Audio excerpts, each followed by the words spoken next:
What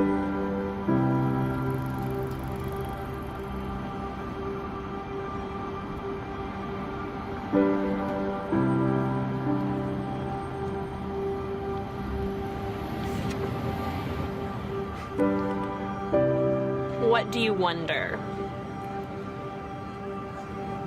Ha. That's a good question. I wonder a lot about the future. I wonder if I am choosing the right pathway in terms of how I'm living my life. I wonder a lot of stuff. Like what's out in the universe. With the question, what do you wonder?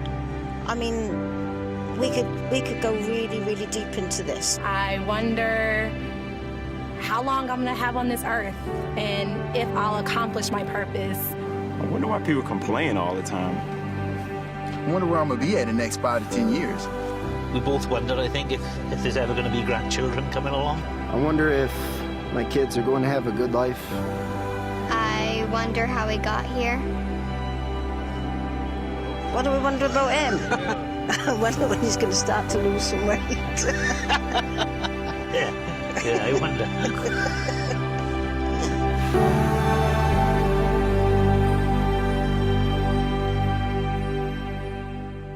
Wonder en inglés no solo significa maravilla, sino que significa preguntarse. Y es que es una maravilla que Dios haya diseñado a los únicos seres sobre la faz de la tierra que tienen la capacidad de preguntarse somos nosotros. Probablemente en el anglosajón pensaron eso. Es una maravilla que podamos preguntarnos, que podamos hacernos preguntas a nosotros mismos. Es algo maravilloso. ¿Qué me dices de ti? ¿Qué te preguntas? Nos preguntamos cosas a veces que nos dan miedo, ¿no es cierto? Otras veces nos preguntamos cosas que nos hacen más valientes. Nos preguntamos también cosas que nos ayudan a hacer cambios en nuestra vida. Es más, los avances en la ciencia, la tecnología, en los diferentes campos se debieron a personas que se hicieron preguntas. Así que me pregunto, si la luna es redonda, el sol es redondo, ¿no será la tierra también redonda? ¿Y por qué tantos años estuvimos diciendo que era plana? ¿Acaso el universo no nos estaba diciendo cosas?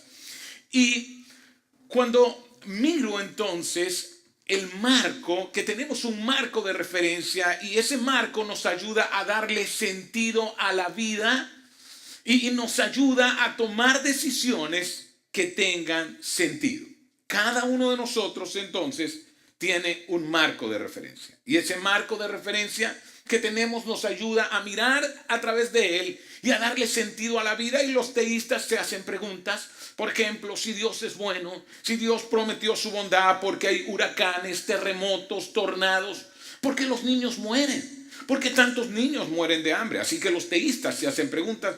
Los ateos o agnósticos también se hacen preguntas y ellos se preguntan ¿por qué los que creen en Dios son tan ingenuos? ¿Por qué ellos son tan ingenuos? Sin embargo, aún los ateos y agnósticos se preguntan sobre la vida después de la muerte. Se preguntan sobre el propósito de la vida y si esta vida tiene sentido. La razón por la cual nos hacemos preguntas es porque nuestro marco de referencia no tiene todas las respuestas. Por eso nos hacemos preguntas, porque si mi marco tuviera todas las respuestas, no me hiciera preguntas, sencillamente mirara a través de él y me diera todas las respuestas. Los cristianos creen, y es lo que hablamos en la primera parte de esta enseñanza, que Dios creador envió a alguien a este mundo para que se colocara de nuestro lado del marco y nos ayudara en esas respuestas que necesitamos en nuestra vida. Y eso es lo que hace diferente el cristianismo a cualquier otra forma de creencia. Pero también nosotros decíamos que Dios envió a alguien de nuestro lado del marco y Él nos sirve de referencia, de modo que a pesar de todo nos preguntamos lo que sabemos, lo que no sabemos, por encima de nuestros descubrimientos, seguimos preguntándonos, seguimos pensando si podemos saber con certeza cómo es Dios. Como creyentes, si eres alguien que cree que Dios creó el cielo, la tierra y todo lo que existe un creador, te preguntas, ¿cómo será ese Dios? ¿Cómo le puedo agradar a Dios? ¿Cómo puedo, si existe una vida eterna, vivir eternamente con Él? Y nosotros hemos estado mirando a un autor del primer siglo que escribe un sermón, una enseñanza, lo dejó escrito y no sabemos quién fue. Lo que sí sabemos es que este escrito es muy antiguo, en otras palabras, pertenece al primer siglo, y este autor da palabras a unos judíos que habían creído en Jesús y que estaban perdiendo la esperanza, que estaban perdiendo el ánimo. Y no sé cuántas veces te sientes como que la vida se vuelve tan complicada que pierdes la esperanza. No sé si alguna vez te has resentido con Dios. No sé si alguna vez te has enojado y has dicho, pero un momento, yo estoy haciendo las cosas bien. ¿Qué es lo que pasa, Dios? ¿Qué es lo que pasa? Y ese autor del primer siglo escribe a la iglesia que está pasando por todas estas tribulaciones muy duras y estaba perdiendo el enfoque. Y veamos que él dice, y el autor es el autor de Hebreos, no sabemos si fue un hombre o una mujer, quién fue, pero él dice algo muy poderoso en Hebreos 12, 1 y 2, dice, y corramos con perseverancia la carrera que Dios ha puesto por delante. Tú tienes un marco y ese marco te da referencias de la vida. Y él dice, mira, hay una carrera por delante. Córrela con perseverancia. Y dice, esto lo hacemos al fijar la mirada en Jesús. En otras palabras, si en la carrera tú colocas la mirada en otros factores, probablemente no te vaya bien en la carrera. Y dice, el campeón que inicia y perfecciona nuestra fe. Así que el autor de Hebreos nos está recordando que todo asunto relacionado, toda discusión relacionada con la fe cristiana, con el cristianismo, tiene que ver con Jesús. Tiene que ver con Jesús, que Jesús en todos los aspectos es diferente a Mahoma. En todos los aspectos es diferente a Buda. En todos los aspectos es diferente a Confucio. Y te diré por qué. Porque Mahoma sí levantó lo que levantó una creencia, escribió el Corán y lo entregó al pueblo, le dio creencias, pero Mahoma murió y Mahoma tiene una tumba.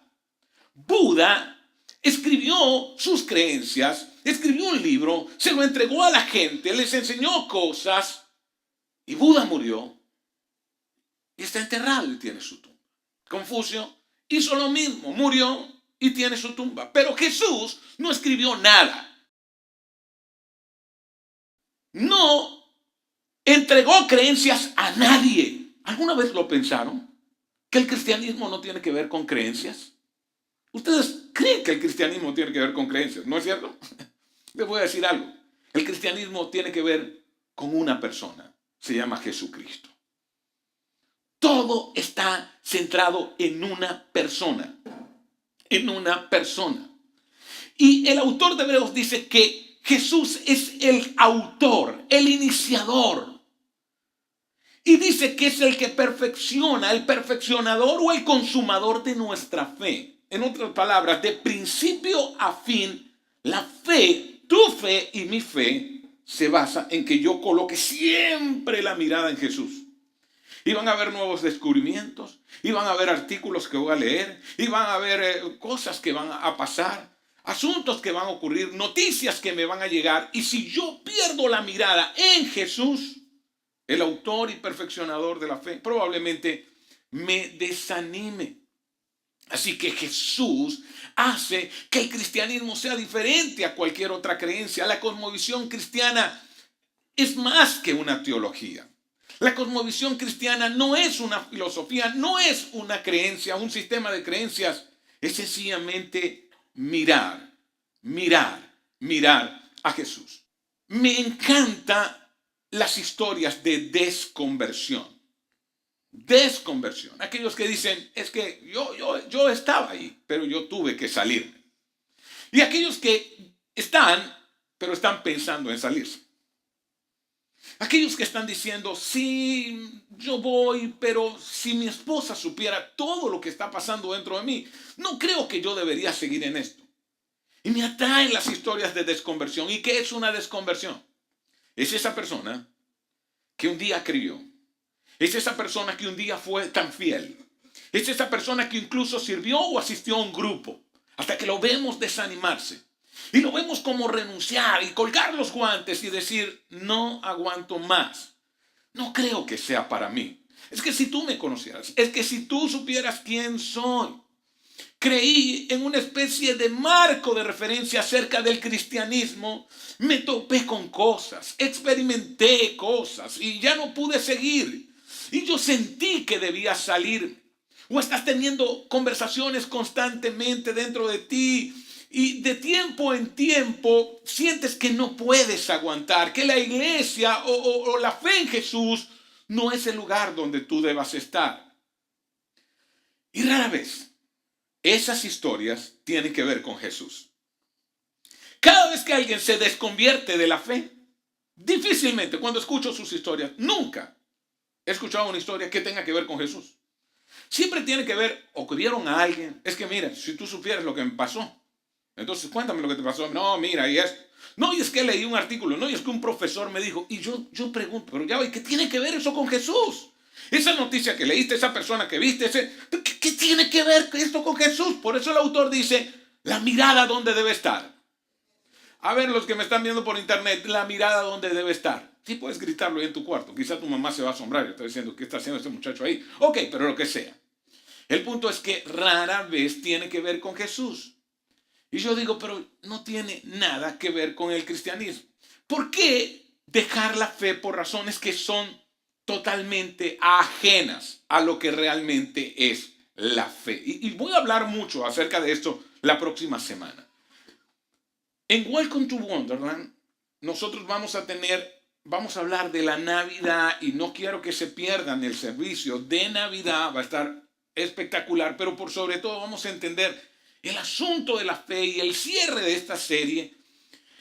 Vamos a explicar qué es la fe, porque les diré algo, nosotros, los que ocupamos este oficio de enseñar a la gente lo que está en las escrituras, hemos distorsionado completamente este asunto de la fe y hemos confundido a todo el mundo. Y si la gente está confundida con respecto a la fe, tiene que ver con colegas míos, con aquellos que se ocupan de estas cosas.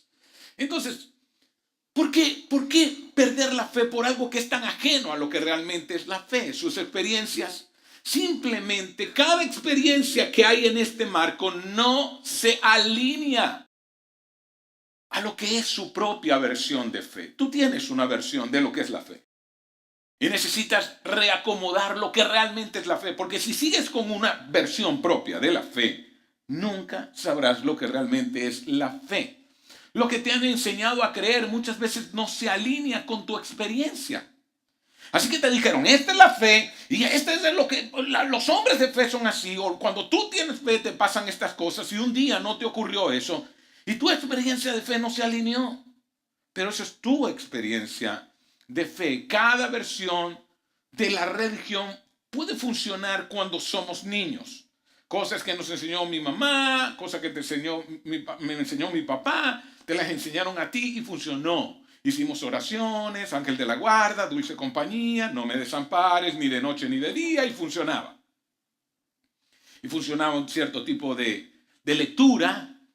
Y veíamos si nuestros padres procuraban darnos algún tipo de ejemplo. A veces se salían, se volvían a acomodar. Hasta que crecimos y nos hicimos adultos. Y comenzamos a cuestionar eso que nos enseñaron cuando éramos niños. Comenzamos a decir, pero no era tanto como decían. Y comenzó a cambiar. Así que hay tantos aspectos que debemos mirar. Y uno de esos aspectos es la niñez. ¿No es cierto? Así que nuestro marco nos muestra la niñez. Y a través de nuestra niñez nosotros miramos hacia el otro lado, lo que te enseñaron, un sistema de creencias.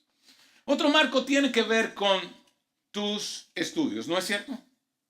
Lo que comenzaste a aprender, la teoría de la evolución, lo que te dijo un profesor, lo que te enseñaron, entonces ahora el marco se te cambia.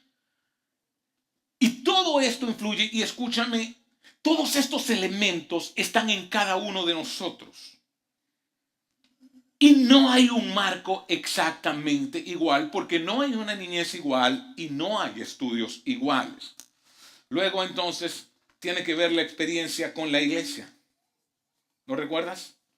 Sea que hayas asistido a una mezquita, sea que hayas ido a cualquier tipo de religión, a una sinagoga, a una iglesia cristiana. Entonces lo que te enseñaron sobre la religión también influyó en tu vida y filtraste todo lo que te ocurría en la vida por medio de cada una de estas creencias. Pero también tus creencias, tu marco, fue afectado por lo que tú arruinaste, ¿no es cierto? ¿Recuerdas cuando lo arruinaste? ¿Recuerdas cuando te dijiste a ti mismo, yo no puedo seguir? Mira, lo arruiné. Mira todo lo que hice. Es más, hay cosas que tú has hecho de las cuales te avergüenzas tanto. Y puede que por tus estudios tú racionalizaste lo que hiciste. Bueno, pero total, uno es hombre. Bueno, total, en la vida es así. Pero total, todo el mundo lo hace. Bueno, la evolución y tal. O puede que tus errores los hayas trabajado a través de tus creencias o a través de tu infancia. O fue tu infancia la que te llenó de ira y cargabas tanta ira y arremetiste contra alguien. Y ese error fue una venganza más bien hacia alguien, hacia tu papá, hacia tu mamá, hacia tus hermanos, hacia esa mujer que te abandonó, hacia ese hombre que te dejó. Pero hoy te avergüenzas y no quieres que nadie se entere de ello. Pero también no solo se trata de estas cosas, sino que tiene que ver con tus tragedias. ¿Recuerdas tus tragedias? Así que estás mirando la vida a través de un vidrio roto. En otras palabras, él no quería seguir casado. O ella no quería seguir casada. O era terminal ya cuando te enteraste. Las tragedias de la vida hacen que nuestro marco entonces comience a cambiar y a variar y a hacerse tan distinto. ¿O qué me dicen de nuestras inseguridades? Que es como una jaula que no me permite hablar, expresarme, avanzar en la vida. Y aunque sé lo que tengo que hacer, me siento paralizado, no sé y muchas veces no entiendo de dónde vienen esas inseguridades. Son miedos, temores, vergüenza, lo que sea, pero quizá tiene que ver con mi infancia o con mi creencia o con esa tragedia. Pero las inseguridades me hacen ver el mundo de una manera tan diferente. Y sea lo que te haya ocurrido, ese es tu marco y así miras por ese marco. Y cada uno de nosotros tiene una lectura de la vida a través de ese marco. Y la pregunta es, ¿cómo puedo avanzar? Si este es el marco, ¿cómo puedo avanzar? Así que pensemos. ¿Quieres convencerte a ti mismo de que este marco no afecta la forma en la que ves el mundo? En otras palabras, somos adultos. Sí, yo sé todo esto, lo que me ocurrió en mi niñez, o en mis estudios, o en la iglesia, o la tragedia que me ocurrió, o el error que yo cometí, pero vamos, ese marco de referencia no me va a controlar, pero está astillado por cosas en las cuales participaste y aquellas sobre las cuales no tenías control. Tú no tuviste control sobre estas cosas que comenzaron a aparecer en este marco. Y la prueba es que muchas veces nos vemos en el espejo y no podemos ver cómo esto nos ha afectado, ¿no es cierto? Tú no te miras todos los días al espejo y dices, bueno, mi infancia, mis estudios, la religión, las tragedias, mis errores, mis inseguridades. No lo identificas tan claramente. Sin embargo, nos queda muy claro cómo estas cosas sí han afectado a los demás. Porque cuando te contaron en el funeral de tu papá lo que él vivió y por qué de sus inseguridades, Porque él siempre decía, oh, yo soy tal cosa profesional, pero él nunca se había graduado en la universidad. Y ahí entonces comenzaste a entender, ya entiendo sus inseguridades. O cuando entonces descubriste, claro, pero él era adoptado y todo el tiempo ocultaron eso y eso era el elefante rosado en nuestra casa. Wow, ya entiendo. Comienzas a entender por qué la gente es como es. ¿Te ha ocurrido eso alguna vez? Que cuando conoces la historia de una persona y cuando conoces cada uno de los paneles de su vida, comprendes, ya sé por qué es así. Y las cosas comienzan a alinearse y ahora las cosas comienzan a tener sentido. Comienzan a tener sentido acerca de lo que es el otro. Pero queremos convencernos a nosotros mismos. El marco no me afecta, la forma en la que ves al mundo, pero te das cuenta que es cuando miras al otro que realmente afecta. Veamos entonces, cuando Jesús entonces, y ahora entra Jesús en la escena, apareció en el planeta, sus seguidores del primer siglo tenían un marco de ventana lleno de cristales desgastados. Y quiero que piensen en eso. Todos estamos mirando la vida desde este lado del marco, ¿no es cierto? Y los cristianos creen que Dios trajo a alguien a este mundo para ayudarles a mirar a través del marco, pero cada marco está afectado por todos estos paneles. Ahora piensen en los seguidores de Jesús. Cada uno de ellos tenía cristales que estaban realmente astillados. Ellos eran esclavos del Imperio Romano. No había un lugar peor para vivir que Palestina, la media luna fértil. Los romanos eran crueles y ellos eran esclavos de los romanos. Así que ellos creían cosas. Por ejemplo, creían algo como esto. Miren cómo miraban al mundo. Si pasaban y alguien estaba mendigando porque estaba lisiado de los pies o tenía lepra o lo que fuera, ellos pensaban, si está enfermo es porque Dios está castigándote. Miren cómo veían el mundo, ¿se dan cuenta? Así veían la vida. Y si estás sano es porque Dios te ama. Y si eres rico, entonces Dios te amaba. ¡Wow! ¡Qué mejor manera de ver cómo Dios te ama! Mira lo rico que eres. Dios sin duda te ama.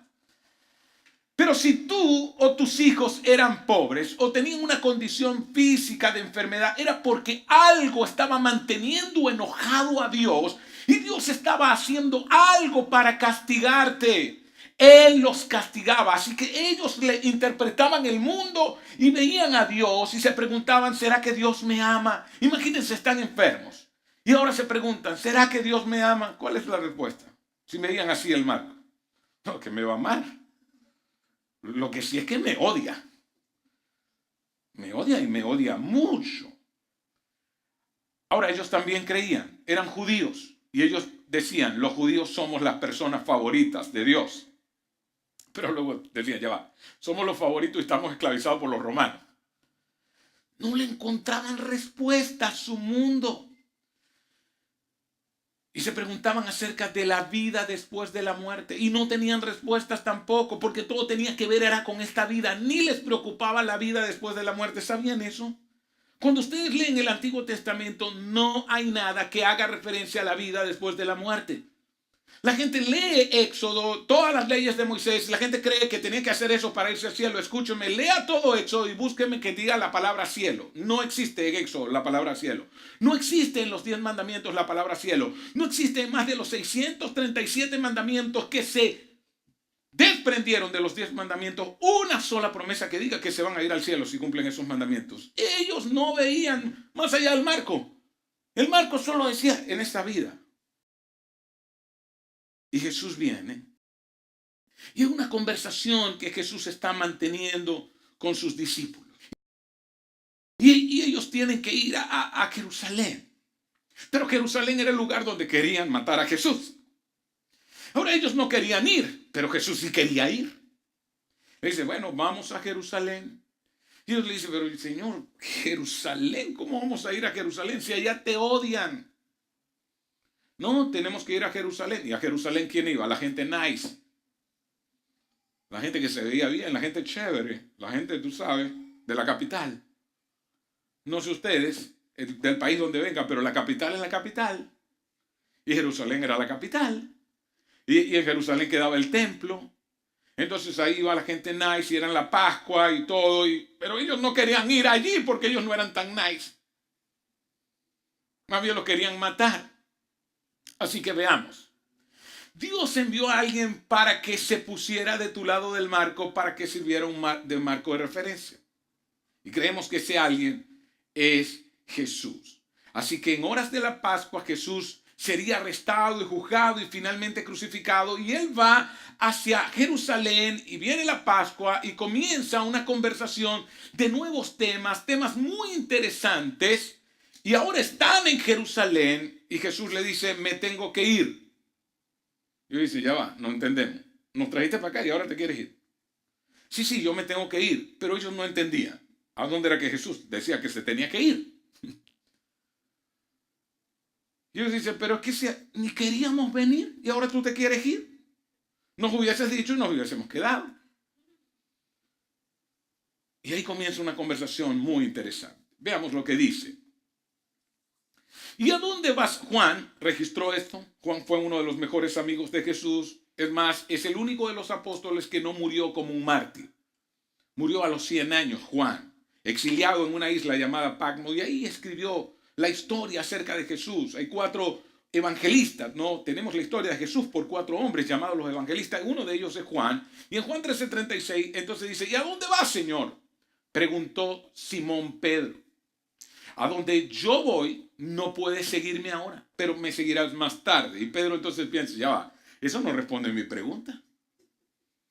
Porque si uno me pregunta, ¿a dónde vas? Mira, voy para tal parte, pero él dice, no, lo que pasa es que a donde voy tú no puedes ir. Sin embargo, Pedro pensaba que eso era lo que realmente quería preguntar.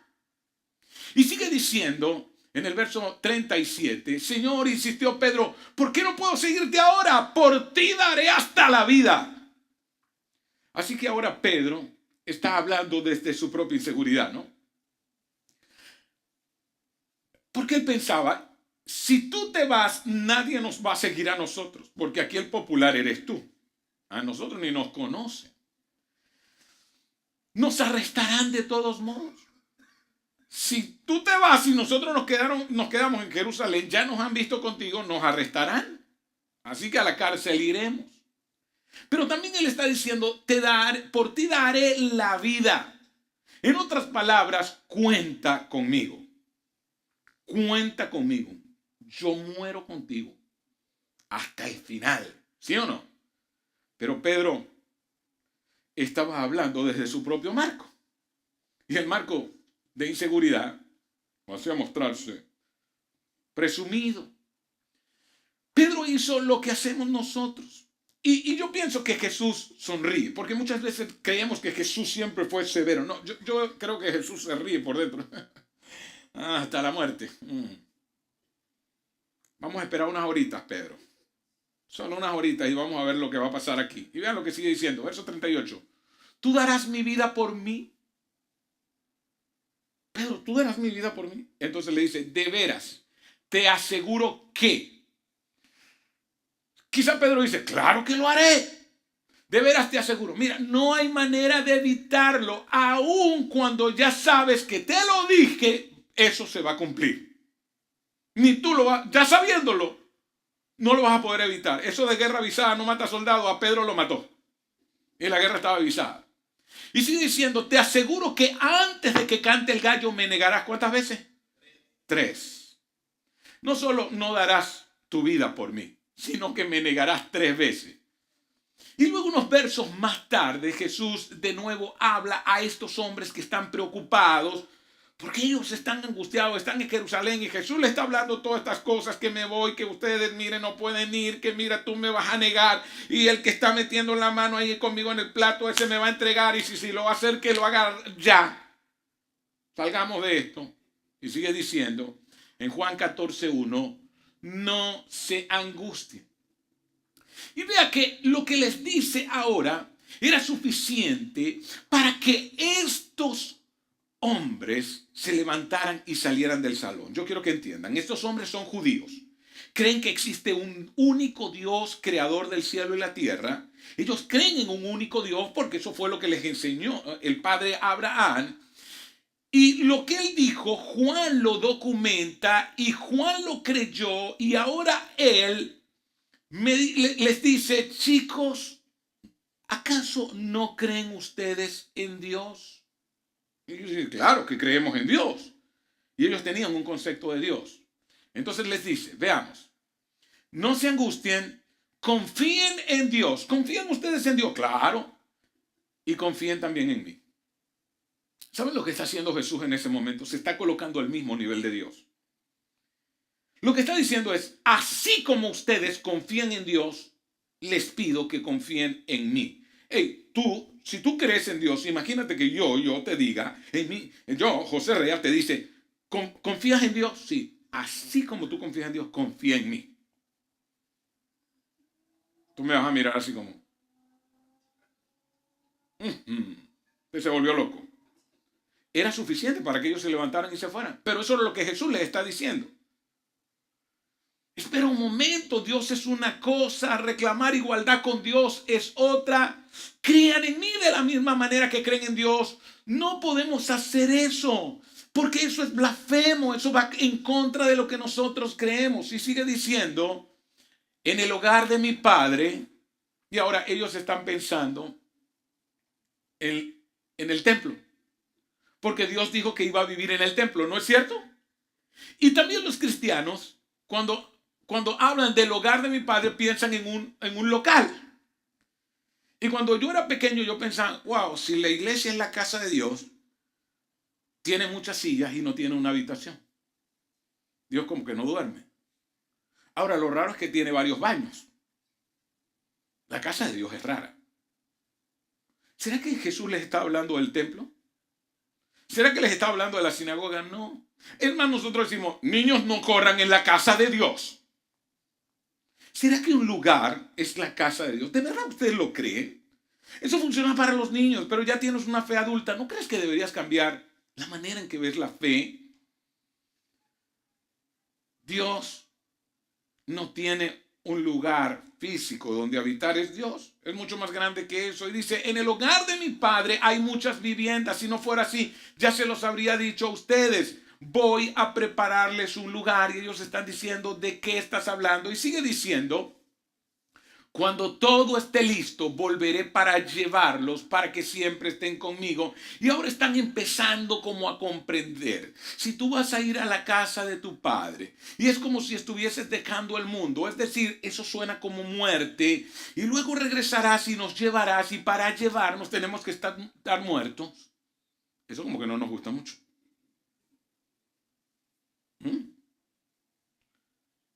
Imagínense. Alguien se muere y se le aparece y le dice, mañana vas tú. Y es algo como eso, lo que Jesús les está diciendo. Así que no le gustaba mucho. Ahora, dice, él le dice, y ustedes conocen el camino que lleva a donde voy. Ahora, él está diciendo, bueno, ustedes saben a dónde voy y todo ese tipo de cosas, saben el camino, y ahora ellos están diciendo, ya va. No sabemos a dónde vas, ni por qué te vas. No sabemos por qué sientes que debes irte, ni por qué debes irte y llevarnos. Entonces Tomás levanta la mano, porque alguien tenía que preguntar, ¿verdad? Todos estaban así como confundidos, como cuando uno está en una clase de matemáticas, uno está así, mirando el pizarrón, pero pensando en la nebulosa. ¿Les pasó a ustedes? Sí, ¿verdad? Cálculo 1. Lo peor es tener uno al lado que sí entiende. Porque uno ve el tipo emocionado. Y uno así como...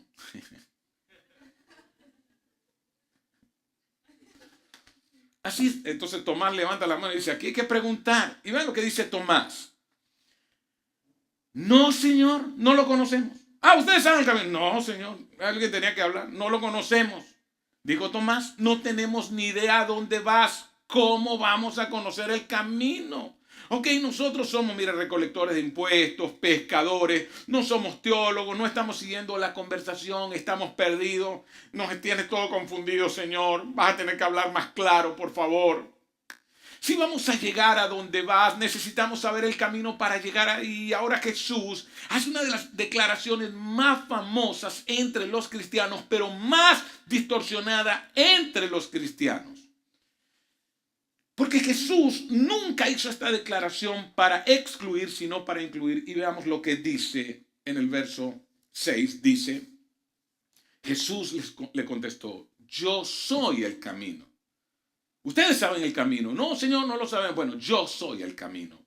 Yo soy la verdad y la vida. Nadie puede ir al Padre si no es por medio de mí. Nadie puede ir al Padre si no es por medio de ¿quién? De mí. No tienes que trabajar más para descubrirlo. La verdad no es algo. La verdad es alguien. No quita todo el misterio de las preguntas que te has hecho. No quita toda la duda, pero aborda tu inquietud principal y elimina un misterio muy importante. El misterio es ¿cómo es Dios? El misterio es ¿le agrado acaso a Dios? El misterio es ¿Dios me ama? Sí. Quita todo el misterio. En otras palabras, Jesús está diciendo, ¿sabes qué? La fe se basa en que me mires a mí. La fe se basa en que me mires a mí. Bienvenidos a esta declaración de igualdad. Todo aquel que mira solo a Jesús, que dice yo voy a mirar a Jesús, entra. Entra. No tiene que hacer más nada. Así es la fe. Y escúchame. Yo no tengo mucho tiempo. Pero estoy seguro que la semana que viene el tema de la fe va a ser muy importante para ti. Pero yo quiero cerrar con esto. Y quiero que abras tus oídos. Prestes mucha atención. Prestes mucha atención. Jesús está diciendo, yo voy a preparar un lugar para ustedes. ¿Saben el camino? No, no sabemos el camino. Toda la conversación. Algo en lo cual yo puedo creer es que esta conversación fue real. Y te voy a explicar por qué. Porque quien lo escribe es Juan. Y no sé si tú sabes que hay un manuscrito que se llama el manuscrito P58 y es una porción del Evangelio de Juan que se consiguió ya para el año 120 en Egipto. Ya en el año 120 en Egipto, a kilómetros de donde ocurrió esto, que fue en Jerusalén, se encontraba un escrito de Juan. Quiere decir que esto no lo escribieron 300 años después, ni 1000 años después, lo escribieron, estaba muy fresco porque si Juan muere en el año 100 y en el 120 ya había un manuscrito en Egipto, quiere decir que yo puedo estar seguro que Juan, el amigo de Jesús, escribió estas cosas. Y estuvo ahí en esa conversación. Pero no solo esto. Cuando tú examinas una escritura antigua, hay algo que se llama la prueba de la vergüenza. Y la prueba de la vergüenza es muy importante porque nadie escribiría algo de sí mismo mostrándose como alguien tonto, a menos que sea verdad lo que estaba escribiendo.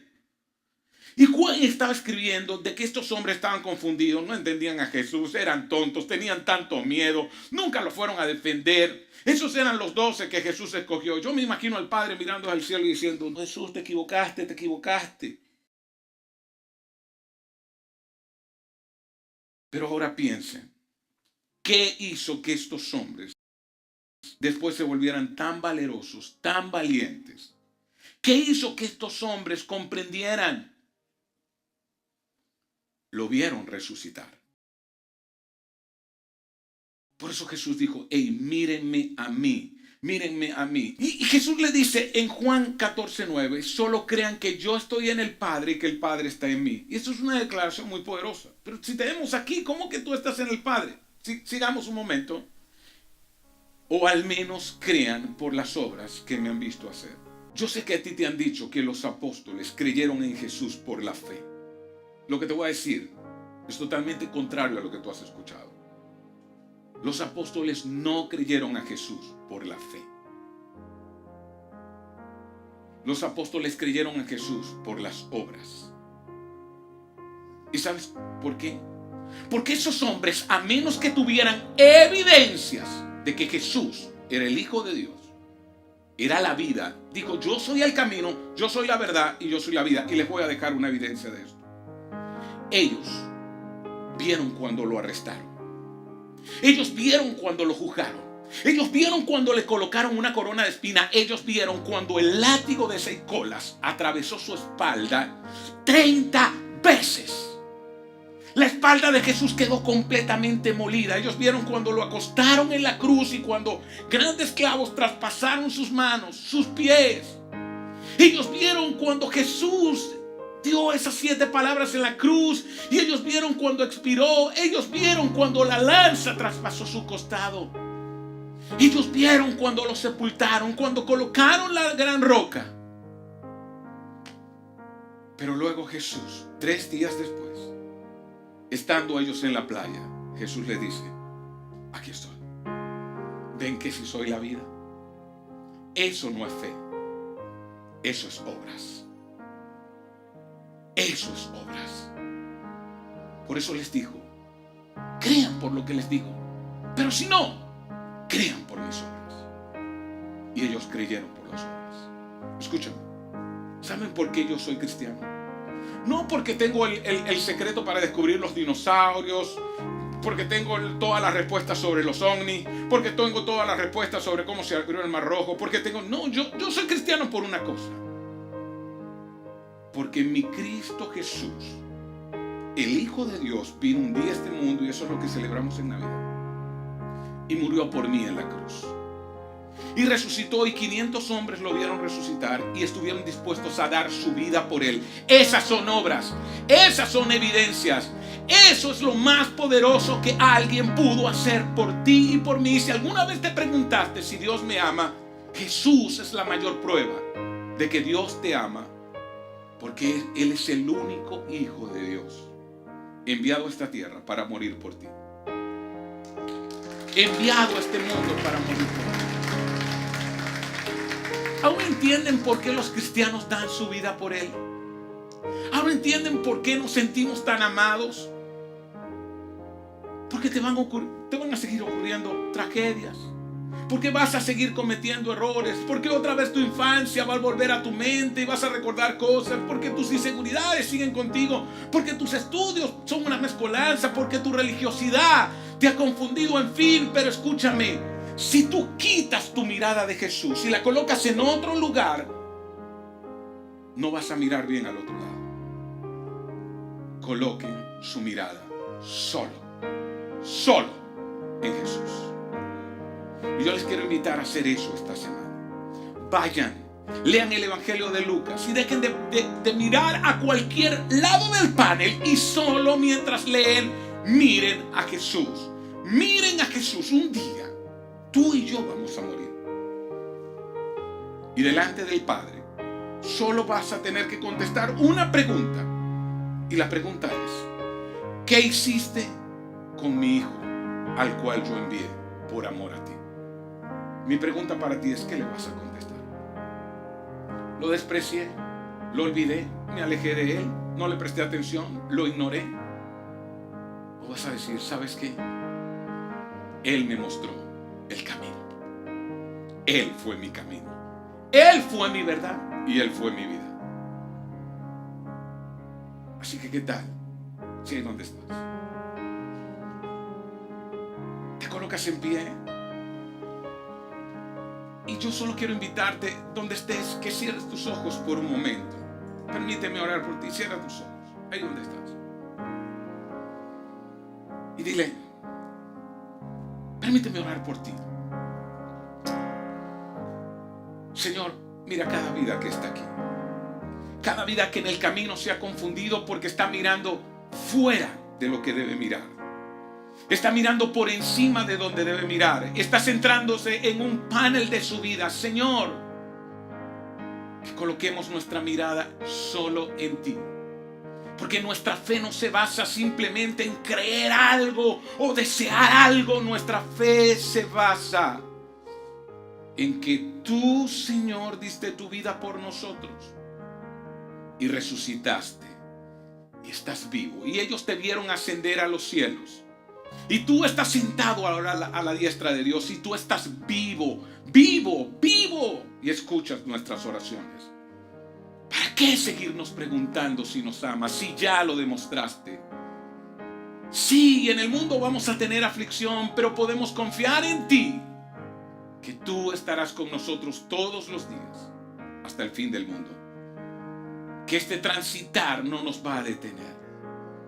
Si aún no le has entregado tu vida a Jesús, repite esta oración después de mí. Dile: Señor Jesús, yo te quiero entregar mi corazón.